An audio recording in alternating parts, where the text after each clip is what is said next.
Iya Pak, sebelumnya saya mau mengucapkan terima kasih karena sudah diundang untuk memberi kesaksian di YouTube channel Bapak. Makasih. Saya Ninda, saya orang Batak, ya. Saya itu orang Batak, tapi orang Batak itu nggak semuanya Kristen. Nah, orang Batak itu Islam juga ada. Ibu saya Boru Sitorus dan ibu saya ini keturunan Islam dari dulu-dulunya. Kalau di orang Batak itu nenek kakek itu panggilannya opung. Jadi saya orang tua dari ibu saya ini semuanya Muslim, mereka haji. Tapi bapak saya Kristen. Nah, bapak saya mualaf. Gitu. Jadi lahirlah saya setahun mereka menikah, lahirlah saya. Jadi dalam ajaran agama saya yang dulu, ajaran itu ya sebagaimana Muslim biasanya gitu ya Pak ya. Jadi di situ saya itu orangnya rajin ibadah, rajin puasa. Senin Kemis saya puasa, terus saya sholat duha, saya sholat tahajud. Tapi semakin dewasa, saya nggak merasakan apa-apa, Pak. Saya nggak merasakan ada ketenangan, ada kedamaian, nggak ada saya rasakan apa-apa. Yang saya lakukan ya cuma saya lakukan aja gitu. Saya lakukan ya sholat, ya puasa gitu, puasa Ramadan, puasa sunnah. Tapi lama kelamaan setelah saya merantau, saya lulus dari Batam, terus saya merantau ke Jakarta. Ceritanya saya mau cari kerja. Ternyata Tuhan berkata lain karena kejahatan saya gitu ya. Kejahatan saya di masa lalu. Jadi saya ini aktif di pengajian di Tangerang. Saya kan berangkat sebelum ke Tangerang di Jakarta. Ternyata saya nggak dapat kerja di Jakarta. Saya ke Tangerang. Disitulah saya mendapatkan pekerjaan. Nah, di Tangerang, Banten itu rata-rata orang Muslim semua. Nggak ada, apalagi yang di tempat kontrakan saya gitu. Nggak ada orang Kristen, satu orang pun nggak ada. Jangankan agama lain, agama Kristen pun nggak ada. Pokoknya cuma agama Islam aja. Nah, di situ agama Islam itu agama Islam yang kental di tempat kontrakan saya itu. Saya termasuk orang yang jahat, saya bilang. Kenapa saya bilang orang yang jahat? Jadi mungkin di sini saudara-saudaraku banyak yang pernah mendengar kebaktian hari Minggu, tepatnya waktu itu di Bandung. Di Bandung itu ada satu gereja di mana yang kita ganggu ibadahnya. Nah, itulah pekerjaan saya dulu. Terus saya itu nggak suka sama orang Kristen. Saya selalu mengeje-eje orang Kristen. Saya selalu bilang kafir, makanan kalian haram. Terus dulu juga saya pernah sama teman-teman saya di sendal orang Kristen itu kami tulis kata-kata kotor. Nah, itu saya sudah kerja, posisi saya sudah kerja, bukan anak kecil lagi. Mungkin kalau anak kecil masih bisa dimaafkan gitu. Kalau udah istilahnya sudah besar, sudah tamat sekolah, sudah kerja gitu. Tapi didikannya itu didikan gak betul. Kenapa saya bilang didikan gak betul? Ya karena yang kita tahu agama kita lah ya yang benar gitu. Sementara agama kita itu melakukan hal-hal yang tidak baik. Yang tidak baiknya itu mengganggu orang ibadah. Banyak sekali gereja-gereja yang dibom. Gereja-gereja yang diganggu kebaktiannya. Nah, salah satu kejahatan saya mengganggu orang ibadah. Sampai mereka kebaktian di pinggir jalan pun suara speaker kami itu suara ngajinya itu kami keraskan, kami kencangkan supaya mengganggu orang Kristen ini ibadah. Ternyata saya lihat orang itu nggak ada yang terkecoh, nggak ada yang marah. pendetanya pun nggak marah.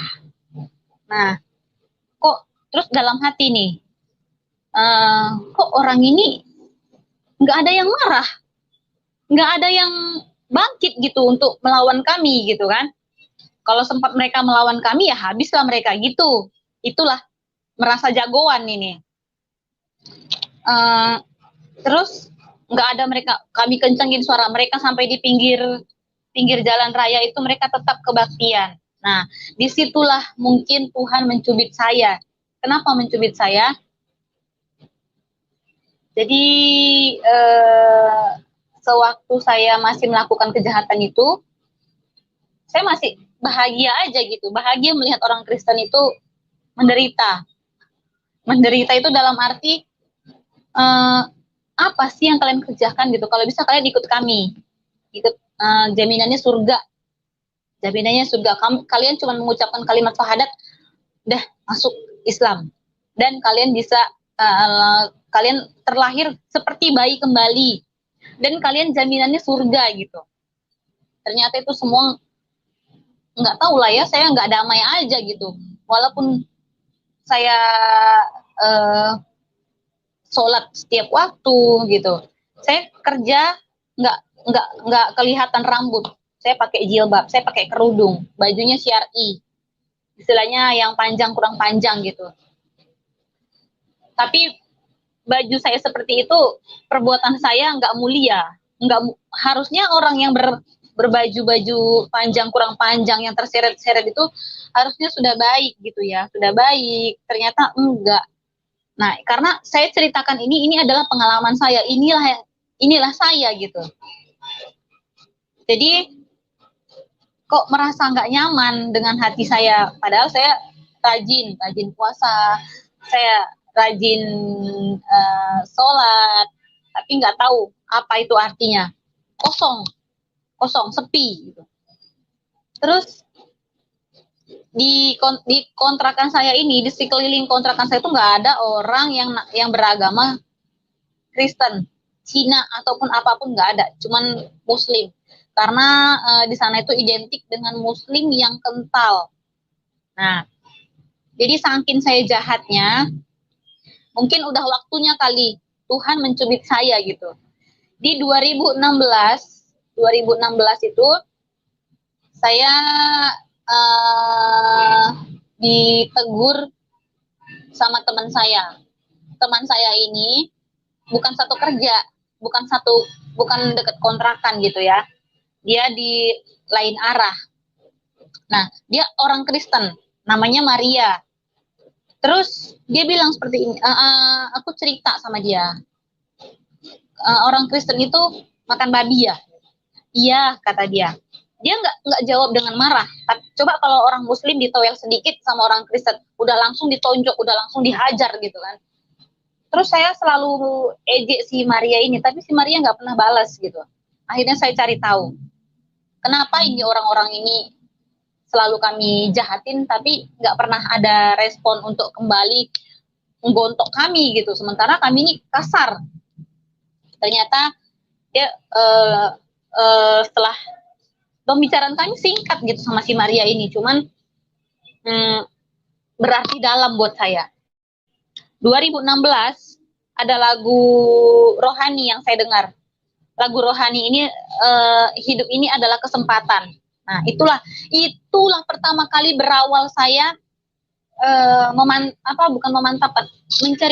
mencari tahu Kristen ini kayak gimana sih? Kenapa cuma mendengarkan lagunya aja damai gitu? Padahal belum mengikutin, cuma mendengarkan lagunya aja. Sudah saya dengarkan, saya cari tahu di mana ini lagu berasal. Padahal di sekeliling kontrakan saya, di tempat kerja saya nggak ada yang namanya orang Muslim, orang Kristen, maaf. Nah, terus saya cari tahu tentang lagu rohani tadi, hidup ini adalah kesempatan. Ternyata enak, sehari, 2 hari, 3 hari. Padahal saya kalau pagi-pagi itu mendengarkan pengajian. Nah, kontrakan saya pun di belakangnya itu masjid gitu. Taulah sendiri seperti apa suara masjid ya. suaranya tuh kuat gitu, kedengaran kemana-mana. Nah, terus lama-kelamaan itu saya dengarkan lagu, cuman satu lagu itu aja saya dengarkan sampai seminggu. Setelah itu,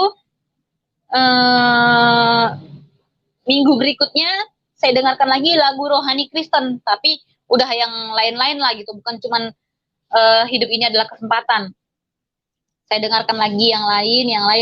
Nah, akhirnya kok hati saya ini ingin mengetahui orang Kristen itu seperti apa. Nah, karena saya takut teman-teman saya ada yang tahu saya masuk ke gereja, pergilah saya agak jauh dari tempat kontrakan saya. Kontrakan saya di Tangerang. Nah, terus saya pergi ke Cengkareng. Di Tangerang ini saya tepatnya di Jepake. Saya pergi ke Cengkareng, disitulah saya masuk ke gerejanya gereja GBI. Nah, di situ saya perhatiin, kok padahal di GBI itu kan enggak hening gitu ya. Enggak kayak di Katolik ataupun di HKBP gitu kan. Suasana itu hidup. Disitulah semakin hati saya ini semakin kamu anak yang benar gitu. Itu masih saya tangkal. Terus minggu berikutnya saya masih penasaran lagi, saya pergi lagi ke gereja. Terus bukan gereja yang dekat dengan tempat tinggal saya nggak mau orang-orang teman-teman saya tahu gitu. Pergi lagi sendiri. Nah, disitulah gereja yang kedua. Saya itu pas mau pulang, jadi saya nggak pulang, nggak langsung pulang. Saya duduk dulu di situ dengan meneteskan air mata, disamperin sama mungkin itu pendeta atau mungkin itu teman-teman pendeta majelis gitu ya. Dia tanya, kenapa? Nah, saya cerita, saya sebenarnya bukan orang Kristen, Bu. Saya itu orang Muslim. Cuman nggak tahu kenapa, hati saya pingin mengetahui tentang Kristen. Kenapa bisa seperti itu, kata dia. Saya bilang, saya nggak tahu. Selama ini saya jahat sama orang Kristen. Saya selalu menghina mereka, saya bilang mereka kafir, saya bilang mereka makan daging babi, nggak pantas berteman dengan yang bukan seagama dengan mereka gitu. Saya tulis kata-kata kotor di sendal mereka. Terus si ibu pendeta tadi ini bilang seperti ini.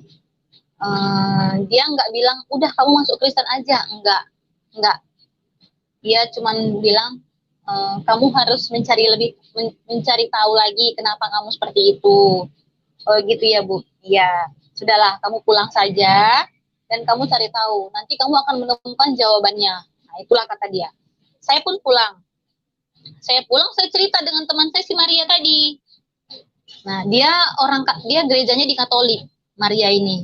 Terus setelah saya curhat sama dia, selang seminggu dari kami ngobrol itu, saya dikasih cincin sama dia. Ini yang selalu saya pakai. Ini cincin salib. Cincin salib ini doa Bapa kami. Nih, ini cincin salib doa Bapa kami, tapi dalam bahasa Latin.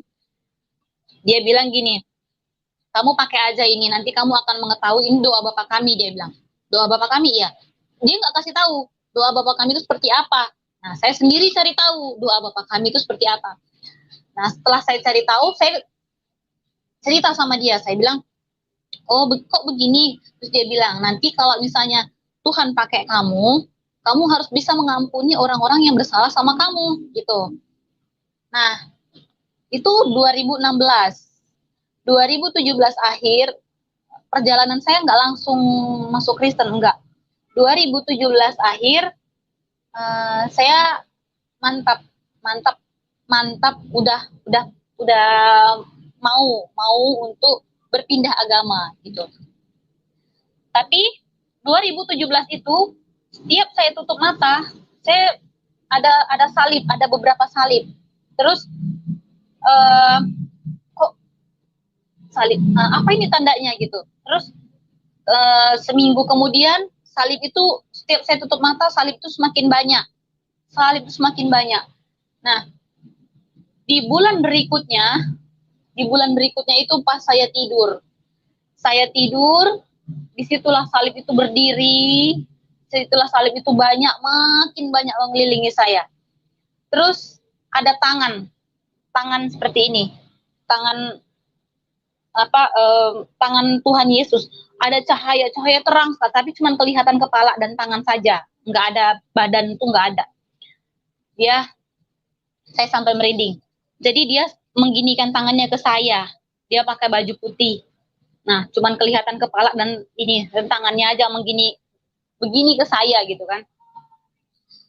Saya cuman bilang, kamu siapa? Kamu kan Tuhannya orang Kristen gitu. Dia nggak berkata apa-apa. Dia cuman mengginikan tangannya, lalu pergi. Nah, saya cerita lagi sama teman saya ini. Dia bilang, kalau kamu, saya cerita sama teman saya yang namanya Maria, dia bilang seperti ini, kalau kamu nanti dipakai sama Tuhan, kamu harus siap memikul salib, karena memikul salib itu enggak mudah, harus siap dijauhin, harus siap dihina, harus siap dicaci maki, harus siap dimusuhi. Ternyata ada teman saya yang mencium aroma, saya mulai menjauhi mereka dan mendekatkan diri ke gereja. Disitulah mulai perdebatan antara teman-teman saya dengan saya. Nah, 2017 akhir saya pulang kampung. Orang tua saya sudah mulai mencium aroma yang gak enak, karena anaknya sudah mulai agak berubah. Karena saya anak pertama, dan saya 7 bersaudara. Saya anak pertama. Terus saya aja yang masuk Kristen. Terus udah gitu, saya nggak takut. Walaupun di lingkungan keluarga, saya menyalakan lagu rohani. Walaupun saya dimusuhin, benar kata si Maria, nanti kamu akan dimusuhin, kamu harus siap mengampuni mereka gitu. Itulah arti cincin ini, arti cincin salib ini gitu. Oke lah. Terus ibu saya mulai menjauhi saya sedikit, tapi saya cuek saja. Maksudnya cuek itu nantilah waktunya untuk menjelaskan sama mereka gitu. Ternyata 2018 awal saya dibaptis. Puji Tuhan, saya dibaptis. Nah, disitulah saya sah menjadi anak Yesus gitu. Terus saya belum memberitahu ke orang tua, tapi saya sudah mulai gereja-gereja. Sudah mulai ke gereja, saya pergi ke Pekanbaru. Ke gerejanya di Pekanbaru, di Jambi. Terus saya pulang ke Batam gitu kan. Perjalanan ini memang panjang dan pahit. Nah, setelah saya pulang lagi ke Tangerang, nah disitulah saya memantapkan, udah paten kali nih jadi orang Kristen, jadi anak Yesus gitu. Nah, orang tua saya memusuhi saya sampai sekarang. Di situ di TikTok saya ada Ninda Glass Beauty, Ninda Sirait itu. Di situ saya ceritakan semua perjalanan hidup saya, sampai orang tua saya sampai sekarang pun membenci saya. Saya jualan online, yang tadinya mereka sudah lihat TikTok saya, mereka nggak mau lagi belanja sama saya, karena biasalah ya, orang Muslim itu nggak suka sama orang Kristen, kayak gitu ya, kayak gitulah saya dulu gitu kan, orang Kristen, orang Muslim nggak suka sama orang Kristen. Nah, apalagi orangnya sudah murtad. Banyak di TikTok sampai yang bilang, kenapa kamu harus masuk Kristen, terus kamu durhaka, terus kamu itu nanti tempatnya di neraka karena sudah meninggalkan orang tuamu, seperti itu. Terus ada lagi yang bilang, memang Muslim dulunya, coba kamu baca surat Al-Fatihah gitu kan, surat Anas. Bukan saya tidak bisa, tapi saya tidak mau. Itu sudah saya tutup, itu masa lalu buat saya. Saya sudah punya komitmen untuk tidak mengungkit dan tidak membuka kembali masa lalu yang sudah saya kubur. Karena masa lalu saya itu jahatnya saya mengganggu orang-orang Kristen yang mau ibadah. Disitulah. Nah, setelah saya mantap untuk menjadi orang Kristen, orang-orang pun menjauhi saya.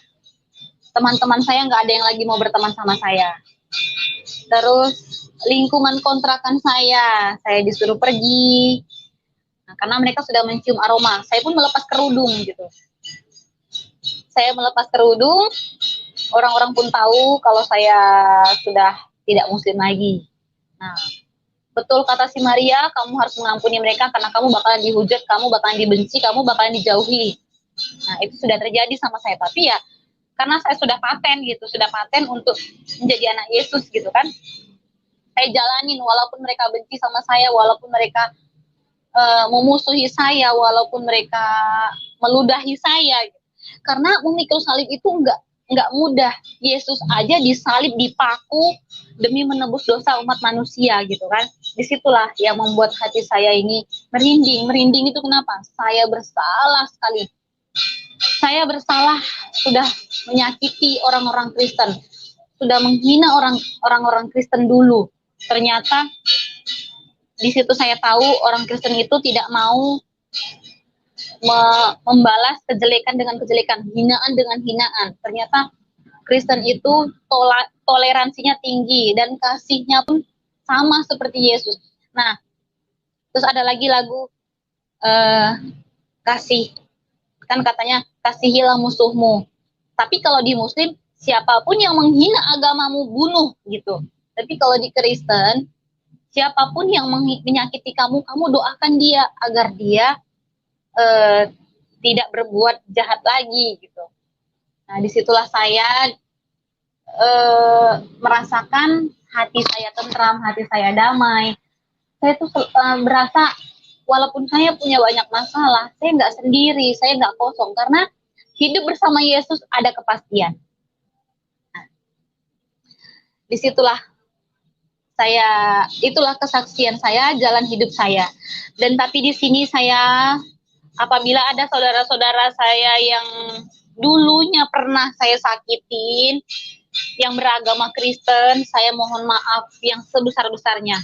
Tolong maafin saya dan teman-teman saya dulu yang menyakitin kalian semua, yang mengganggu kebaktian, yang menghina agama Kristen, menghina kalian siapapun. Tolong maafin kami. Saya Ninda Sirait. Saya minta maaf. Saya mewakili teman-teman saya. Tolong terima maaf kami. Terima maaf kami karena kami hanya manusia biasa. Saya tahu perbuatan saya salah, perbuatan saya sangat salah, sangat hina. Tapi tolong dimaafkan. Semoga umat-umat muslim yang lainnya tidak ada yang berbuat jahat lagi. Tidak ada yang menghina orang-orang Kristen lagi. Ya, itulah kesaksian saya. Itulah perjalanan hidup saya. Sampai sekarang saya cinta Yesus. Saya anak Yesus. Haleluya.